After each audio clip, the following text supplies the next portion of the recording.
Hi guys, good evening. Once again, this is Ray Perosa. Welcome to my channel, Provincianong Accountant. Tonight, we will be discussing cost, volume, profit analysis.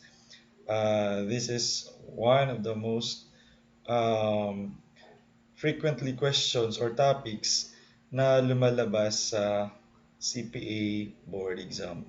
So, let's take a look some theories regarding cost volume profit analysis.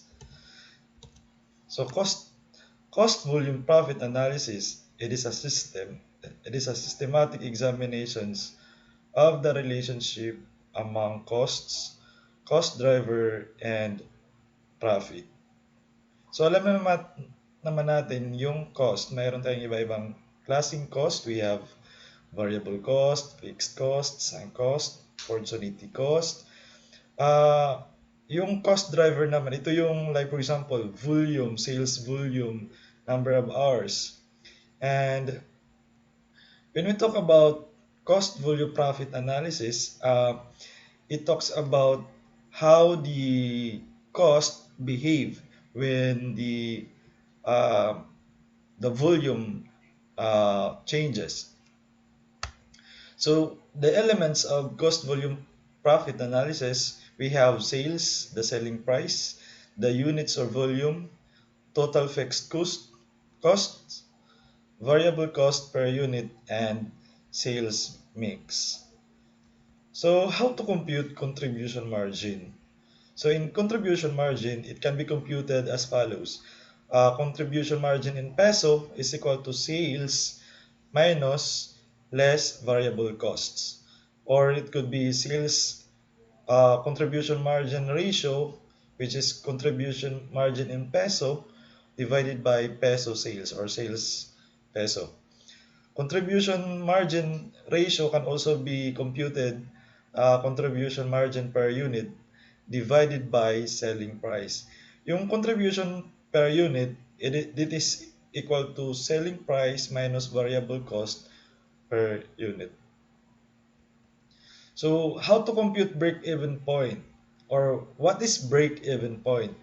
Break-even point, it is the total wherein the total revenues equals total cost. This is mean no gain nor loss. Example of break-even point, we have sales 1,000 units sold at 100 pesos per unit. We have 100,000 sales. Less variable cost, 1,000 units at 60 pesos per unit. That is 60,000 pesos. So contribution margin, sales minus variable cost is equal to 40,000 pesos. If we have a fixed cost of 40,000, then net income is zero or net loss is zero. So needless to say that uh, when we have a break-even point, contribution margin is equal to fixed cost. So break-even point uh, using contribution margin. How to compute break-even point using contribution margin. So when we determine or compute the break-even point in peso, the formula would be fixed cost divided by contribution margin ratio. So based doon sa example natin, yung fixed cost natin is nasa 40,000 pesos, i-divide natin ng contribution margin ratio. So yung formula ng contribution margin ratio is equal to contribution margin divided by selling price. So that is 40%. So yung fixed cost divided by contribution margin, which is 40%, the break-even point in peso is equal to 100,000 pesos, or 40,000 divided by 40% is equal to 100,000 break-even point in peso. So break-even point naman, compute the break-even point using contribution margin in units. or volume. So the formula would be break-even point in units or volume, fixed cost divided by contribution margin per unit. So, example, kanina, yung 40,000 fixed cost, i-divide lang natin ng 40 pesos. Yung 40 pesos, nakuha natin from the selling price na 100 minus variable cost na 60, that is 40 pesos. So, yung quotient natin is 1,000 units. So, kung magbenta ka daw ng 1,000 units, you will have a break-even point wherein no gain or no loss. So any sales in unit or volume after achieving the break-even point is an income to the company. So kung makapagbenta ka na, di ba yung break-even point natin is nasa 1,000 units. Ito, yung break-even point natin is nasa 1,000 units. Kung nakapagbenta tayo ng in excess of 1,000 units, that excess is now your net income. So based on the foregoing example, if the company sold 1,100 units, the company will earn net income of 4,000 pesos. How?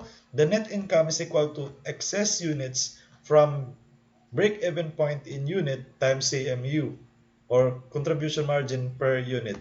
So 1,100 minus 1,000 rather, that is 1,100 minus 1,000 times 40, that is 4,000 pesos.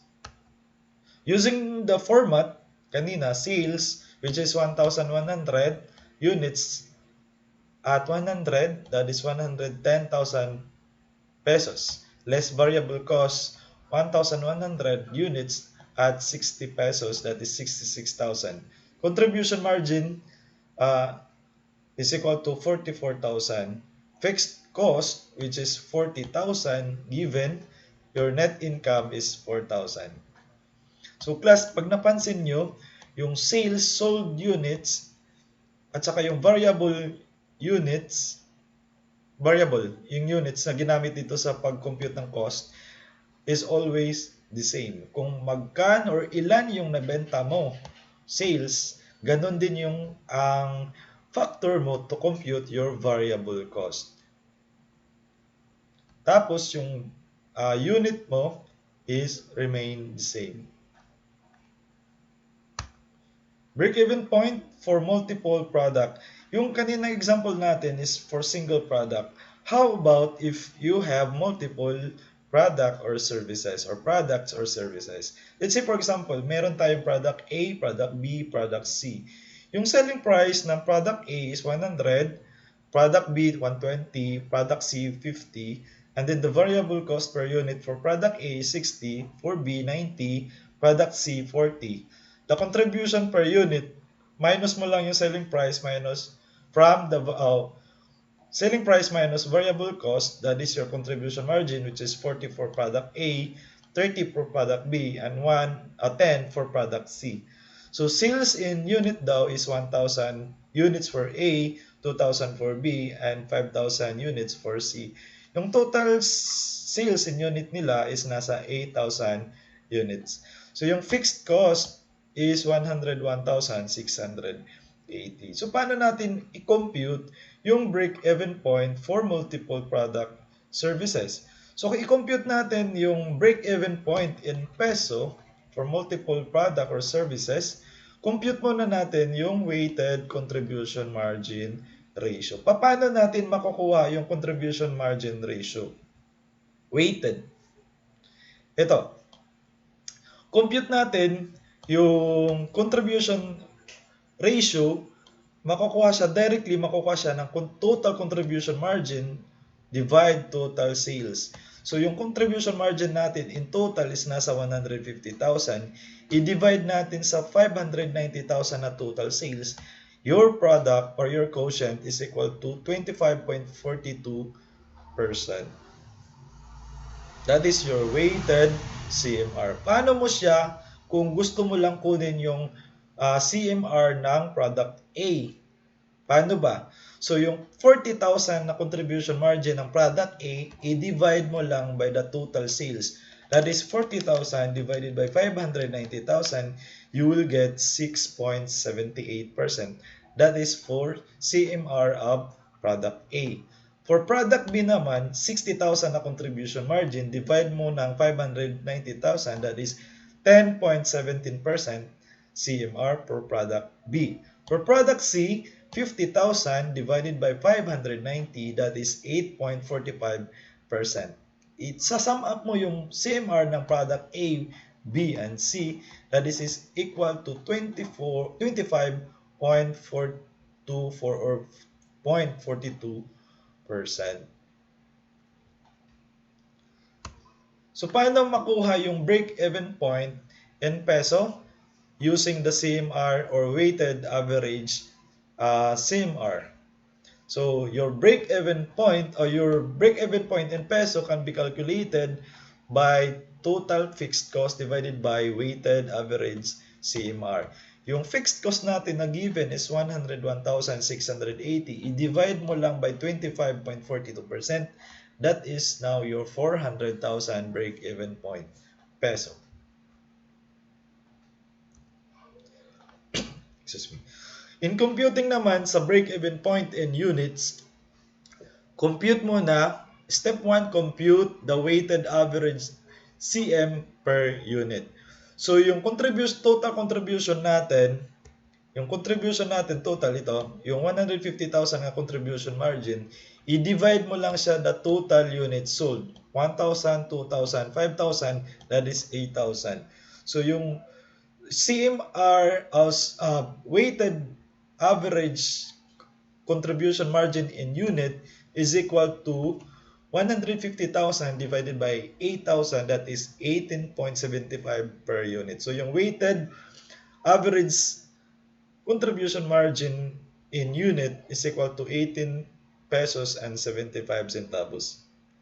So to compute the break-even point in units, i-divide mo lang yung fixed cost, fixed cost divided by the weighted average CMU, that is 101,680 divide 18.75. So yung break-even point in units is 5,422.93 units. O kung paano naman kung yung given lang is yung sales mix or diretso ka sa sales mix, makukuha ko na rin yung break-even point. So, sales mix ratio tayo. Ang pagkuha ng sales mix ratio, makukuha siya sa sales per product, i-divide mo by the total sales of the whole or total products of all the products. So yung sales mix ratio natin is equal to, for product A, that is 100,000 divide 590, your sales mix ratio is 16.95. Yung sales mix ratio, kumbaga, portion ng isang product doon sa kabuuan na benta.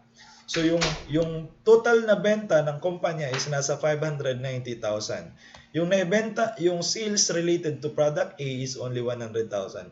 So yung sales mix ratio is 100,000 divided by 590,000. So your sales mix ratio for product A is 16.95%.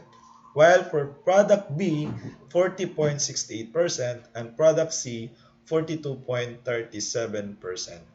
Makukuha rin siya yung sales, yung weighted CMR from your sales mix ratio time doon sa individual contribution margin ratio.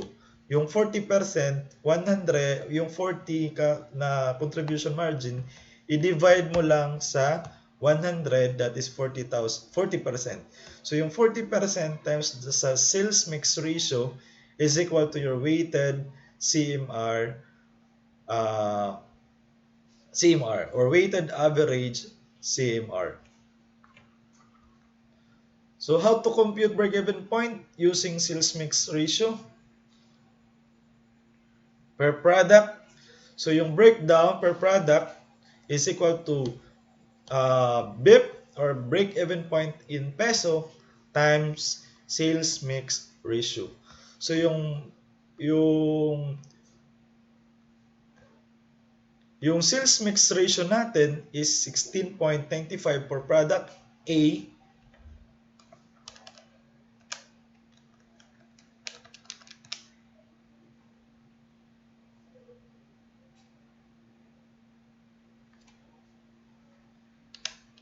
Makukuha mo yung break-even point per product using, di ba meron na tayong 400,000 na break-even point. Ito, yung break-even point as a whole, i-times mo lang doon sa sales mix, makukuha mo na yung break-even point peso per product. So yung 400,000 na break-even point, i-times mo sa 16.95% na sales mix ratio ng product A, you will have a break-even point for product A of 67,800.